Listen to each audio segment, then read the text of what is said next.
ఈశ్వరుడు నోరిచ్చాడు కదా అని ఎట్టా పడితే అట్టా మాట్లాడకూడదండి.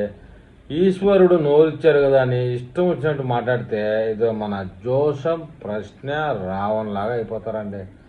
నీకు మాట్లాడే స్వేచ్ఛ, హక్కు, స్వాతంత్రం భారతదేశంలో ఉంది, నేను కాదనడం లేదు. కానీ ఎవరికి ఎదుటివారి మనోభావాలు దెబ్బతినే విధంగా, ఎదుటివారిని కించపరిచే విధంగా, ఎదుటివారు బాధపడే విధంగా మాట్లాడకూడదు. భారతదేశంలో ఎన్నో మతాలు, ఎన్నో కులాలు, ఎన్నో వాడుకున్న భాషలు, ఎవరి మతం వారికి గొప్పది. అంతేగాని ఒక క్లీన్ చేయి అంటే ఒక నిస్వార్థమైన వ్యక్తిని వ్యక్తిగతంగా దూషించడం, మాట్లాడడం, దానికి కులం కార్డు వేసుకుని అనేది తినడం కరెక్ట్ కాదు. నేనైతే ఇటువంటి వాటికి అంటే వారు ఏ మతం కులం అనేది కాదు, కానీ ఇక్కడ ఏ వ్యక్తి అయినా సరైన శిక్షలు ఉండాలి. అది పవన్ కళ్యాణ్ గారు కావచ్చు, చంద్రబాబు నాయుడు గారు కావచ్చు, జగన్మోహన్ రెడ్డి గారు కావచ్చు. కానీ మన నోరు అదుపులో పెట్టుకొని మాట్లాడాలి. అలా కాకుండా సోషల్ మీడియాలో కానీ, రియల్గా కానీ, ఇంకొక విధంగా కానీ ఇష్టం వచ్చినట్టు వాటి మాట్లాడితే ఇవాళ మన జోసఫ్ ప్రశ్న రావణ్ గతంలో తెలుగుదేశం పార్టీ తరఫున చేసినటువంటి వాళ్ళు కూడా